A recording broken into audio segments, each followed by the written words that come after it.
এই ব্যাপারে একজন আমাকে বলেছিল যে আল্লাহ যেহেতু সবকিছু নিয়ন্ত্রণ করেন, তার কথা হচ্ছে আমি যদি কোনো পাপ করি অথবা কোনো ভালো কাজ করি, আল্লাহ তো সেটাকেও নিয়ন্ত্রণ করেন। আর আমি একজন মুসলিম বা অমুসলিম অথবা অন্য কোনো ধর্মের, সেটাও আল্লাহ নিয়ন্ত্রণ করছেন। আমি তার যুক্তিতে সন্তুষ্ট হইনি। এখন আপনার উত্তরটা জানতে চাচ্ছি। ভাই, আপনি প্রশ্ন করলেন যে আপনার এক বন্ধু প্রশ্ন করেছিল, কোরআন বলছে, সঠিক অনুবাদ হচ্ছে সবকিছুর উপরে আল্লাহর ক্ষমতা আছে। যেহেতু সবকিছুর উপরে আল্লাহর ক্ষমতা আছে, যদি কেউ ভুল করে বসে সবকিছুর উপরে আল্লাহর ক্ষমতা, সে যদি মুসলিম হয়, আল্লাহ ক্ষমতাবান, সবকিছুর উপরে আল্লাহর ক্ষমতা আছে, তাহলে আপনার প্রশ্নটা কি? ক্ষমতা মানে সবকিছুর উপরে আল্লাহর ক্ষমতা আছে। তবে কেউ যদি মুসলিম হয়, তার উপরে আল্লাহর ক্ষমতা আছে? হ্যাঁ, ক্ষমতা আছে। কেউ যদি ভুল করে তিনি ক্ষমা করতে পারবেন কিনা? হ্যাঁ, ক্ষমা করতে পারেন। অথবা একজন অমুসলিম, তার উপর আল্লাহর ক্ষমতা আছে? হ্যাঁ, তার উপরে আল্লাহর ক্ষমতা আছে। আপনি কি জানতে চাচ্ছেন আল্লাহ ক্ষমা করতে পারবেন কিনা? আমাদের সবার নিয়তি লিখেছেন আল্লাহ। প্রথম উদ্ধৃতিটা ভুল ছিল। আমি ভেবেছিলাম ওই ব্যাপারে বলছেন। আপনি যা বলছেন সেটা তাকদীর, মানে নিয়তি, যে আল্লাহ সুবহানাহু ওয়া তাআলা আমাদের নিয়তি লেখেন আর সবকিছু ঘটে নিয়তি অনুযায়ী। আপনি কোরআনে যে আয়াতের উদ্ধৃতি দিলেন সেটা ঠিক না। আল্লাহ নিয়তি লেখেন। আর বেশিরভাগ ধর্মেই হোক, সেটা হিন্দুইজম বা ইসলাম, আমরা মানি যে নিয়তি বলে একটা জিনিস আছে, আমরা সেই নিয়তিকে অনুসরণ করি। এখন প্রশ্ন হচ্ছে, আমার নিয়তিতে যদি লেখা থাকে যে আমি ডাকাতি করব, তারপর ডাকাতি করলাম, এখানে দোষটা কার? আল্লাহর। আল্লাহ নিয়তিতে লিখেছেন ডাকাতি করবো, তো ডাকাতি করেছি, এখানে দোষী কে? আল্লাহ। আমাকে দোষ দিচ্ছেন কেন? যদি আমার নিয়তিতে লেখা থাকে আমি কাউকে খুন করব, ভাগ্যে লেখা আছে আমি খুন করব, করলাম, দোষটা কার? দোষ আল্লাহর। যদি আমার নিয়তিতে লেখা থাকে অমুসলিম হয়ে জন্ম নেব, জন্মালাম, এখানে দোষী কি? আল্লাহ। তাহলে আমাকে দোষকে পাঠাবেন কেন? ভাই, আমরা এই কদর বা নিয়তিতে বিশ্বাস করি, তবে মানুষের এই ব্যাপারে ভুল ধারণা আছে যে নিয়তি কি। আমি আপনাদের একটা উদাহরণ দিচ্ছি। ধরেন একটা ক্লাসে 100 জন ছাত্রছাত্রী আছে, আর বছরের শেষের দিকে পরীক্ষা শুরুর আগে টিচার বললেন, তুমি পরীক্ষায় ফার্স্ট ক্লাস ফার্স্ট হবে, তুমি পাবে সেকেন্ড ক্লাস, তুমি ফেল করবে। এরপর পরীক্ষা হয়ে গেল, খাতা দেখা হলো, রেজাল্ট বের হলো, প্রথম জন হলো ফার্স্ট ক্লাস ফার্স্ট, পরের জন সেকেন্ড ক্লাস, শেষের জন ফেল। আমি কথাগুলো উদাহরণ হিসেবে বলছি। এখন আমি আপনাকে প্রশ্ন করছি, যে ছাত্র ফেল করেছে, যে পাশ করতে পারেনি, সে কি টিচারকে দোষ দেবে যে আপনি বলেছিলেন বলেই তো আমি ফেল করেছি? টিচারকে দোষ দিতে পারবে না। যেহেতু টিচার তাদের 1 বছর পড়িয়েছেন, তিনি জানেন যে এই ছাত্র অনেক পড়াশোনা করে, সময় মতো লেখাপড়া করে, তাই হতে পারে first class first, second class. এই ছাত্র পড়াশোনা করে না, সিনেমা দেখে, আড্ডা দেয়, ফেল করবে। এখন টিচার আগে থেকে বলেছেন বলেই কি তাকে দোষ দেবেন? না। একইভাবে আল্লাহ সুবহানাহু ওয়া তাআলা এই টিচারের চেয়ে অনেক উপরে, তার আছে ইলমে গায়েব, তিনি ভবিষ্যতের ব্যাপারে জানেন। টিচার বলেছিলেন অভিজ্ঞতা থেকে, তবে আল্লাহ তাআলা, তার আছে ইলমে গায়েব, তিনি জানেন ভবিষ্যতে কি ঘটতে যাচ্ছে। তাই আল্লাহ আগে থেকে লিখে রাখেন। যেমন ধরেন, আপনি একটা রাস্তার মোড়ে, সামনে 5টা রাস্তা, রাস্তা 1, 2, 3, 4, 5, আপনি যে কোনো একটাতে যাবেন, আপনি বেছে নিলেন রাস্তা 2। এখন আল্লাহ আগে থেকে জানেন যে এই লোক রাস্তার মোড়ে আসলে তখন সে বেছে নেবে রাস্তা 2, আগে থেকে জানেন, তাই লিখে রেখেছেন। এই লোক রাস্তার মোড়ে আসলে তখন সে বেছে নেবে রাস্তা নাম্বার 2। এমন না যে আল্লাহ লিখে রেখেছেন বলেই বেছে নিচ্ছেন, আপনি এই রাস্তা বেছে নেবেন বলে আল্লাহ আগে থেকে লিখে রেখেছেন। বুঝতে পারছেন? আল্লাহর আছে ইলমে গায়েব। আবার ধরেন এইচএসসি পাশ করলেন, আপনি হতে পারেন ডাক্তার অথবা হবেন ইঞ্জিনিয়ার, শেষ পর্যন্ত হলেন ডাক্তার।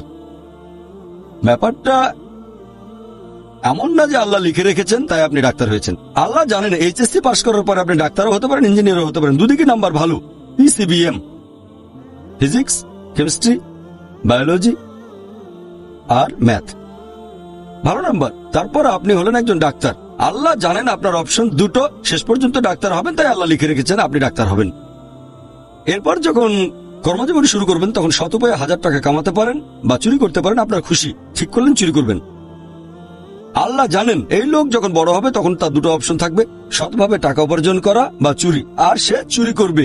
যেহেতু সে ভবিষ্যতে চুরি করবে, আল্লাহ জানেন যখন তার বয়স হবে 25 বছর সে চুরি করবে। আল্লাহ আগে থেকে জানেন, তাই আগে লিখে রেখেছেন। ব্যাপারটা এমন না যে আল্লাহ লিখেছেন বলে সে চুরি করছে, যেহেতু সে ভবিষ্যতে চুরি করবে আল্লাহ আগে লিখে রেখেছেন। কি বুঝতে পারলেন?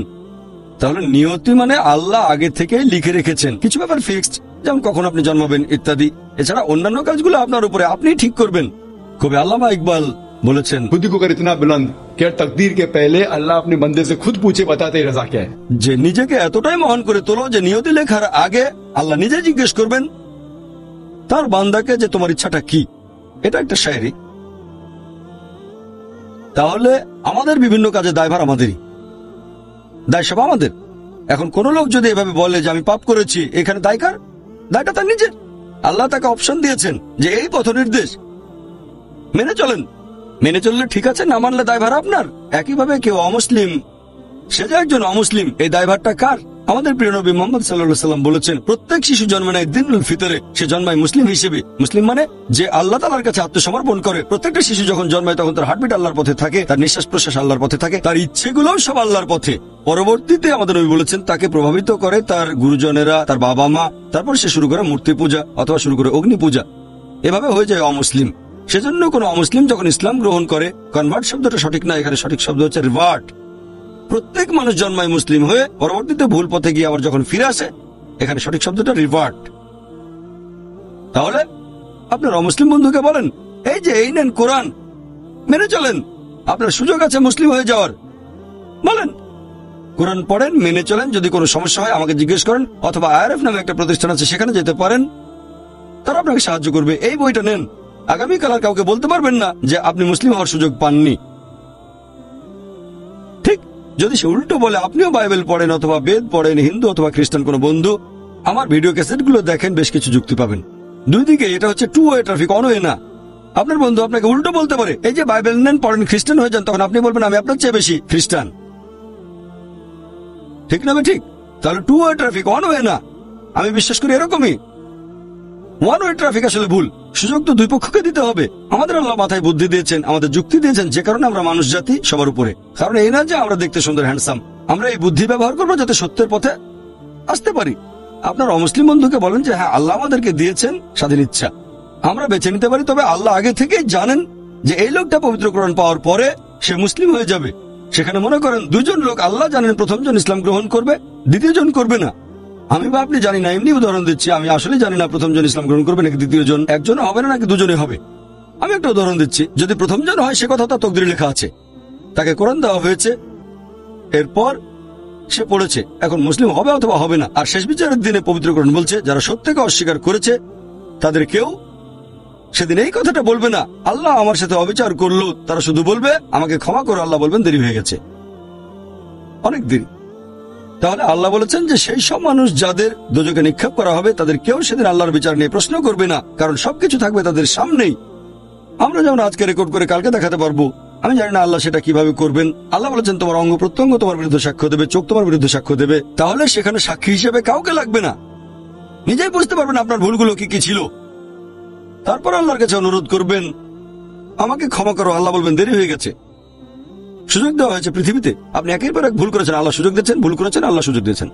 পৃথিবীর জীবন শেষ হলে পরকাল, হিসাব কিতাব, শেষ বিচারের দিন। আপনার কাজগুলোর উপর ভিত্তি করে হয় যাবেন বেহেশতে, তার মানে জান্নাতে, অথবা যাবেন দোজখে। আশা করি উত্তরটা পেয়েছেন। কোন বোন কি প্রশ্ন করবেন? আসসালামু